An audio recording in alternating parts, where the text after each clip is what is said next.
કદીશ જય દ્વારકાધીશ. તમે કે ગામથી આવો છો? સંધાણા, ખેડા જિલ્લો, તાલુકો માથે. બરાબર. અને અગાઉ શું તકલીફો માટે અમૃત પુષ્પ દ્વારકા કેન્દ્રમાં આવ્યા હતા તમે? મને અનનળીનું કેન્સર હતું. અનનળી હા.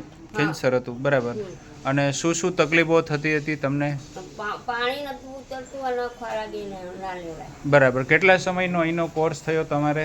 અહીંથી મેં 6 મહિનાના 6 મહિના મેં હિમાલય હોસ્પિટલમાં દાખલ થયેલું. બરાબર. તે શેકે લીધેલા 28 શેક અને ખીમા 6. બરાબર. ત્યાં ડૉક્ટરોએ ના કહ્યું કે બેન નહીં મટે, ઘેર તમે જતા રહો. બરાબર. ફરી ત્યાંથી કરમસદ ગઈ. હમ, તે હમ. કરમસદે ના કહ્યું. પછી અહીંયા આવ્યા હતા હા, તમે? ફરી એમણે એમ કહ્યું ઓપરેશન કરવું પડશે. બરાબર. ફરી અહીં ઘેર આવતા રહ્યા. તે ફરી અમને ખબર મળી કે અહીં આગળ દ્વારકાધીશ અમૃત પુષ્પ દવા મળે છે બરાબર. આયુર્વેદિક.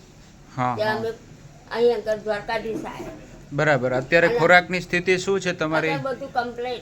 જે બરાબર પીવાય બધું જ. જમી લ્યો છો? બરાબર. જમી લઉં બધું, રોટલી શાક, બાજરીનો રોટલો, ઓપરેશન ઘઉંની વગર? ભાખરી, ઓપરેશનની જરૂર ના પડી? કશાની નહીં. ખૂબ સરસ. અને આજે તમે પૂનમ ભરવા આવ્યા છો ને બીજા દર્દીઓને લઈ આવ્યા છો, બધી મોઢાની તકલીફોવાળા દર્દીને લઈ આવ્યા છો, એટલે તમારા માધ્યમથી પણ લોકો જાણી શકે કે ભાઈ અનનળીના કેન્સરમાં પણ રિઝલ્ટો મળે છે, પણ ખાવા પીવાની પરેજી પાડવી પડે. પરેજી પાડવી પડે. બરાબર છે. અને વ્યસનો છોડવા પડે. વ્યસનો છોડવા પડે. બરાબર. તમારું આખું નામ જણાવો.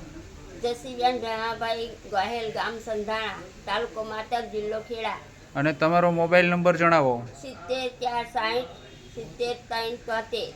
બરાબર. કે કોઈ અનનળીના કેન્સરવાળા દર્દીઓ આપણો વિડીયો જોતા હોય તો ખ્યાલ આવે કે ભાઈ હોસ્પિટલોમાંથી રજા આપી દીધી હોય, ડૉક્ટરોએ અનનળીના કેન્સરમાં ઓપરેશનનું કીધું હોય ને વગર ઓપરેશને સારવાર વગર પણ આપણા કોર્સોથી આવા રિઝલ્ટો મળે છે, એવો આપણી સામે લાઈવ પુરાવો છે. બરાબર. જય દ્વારકાધીશ. જય દ્વારકાધીશ.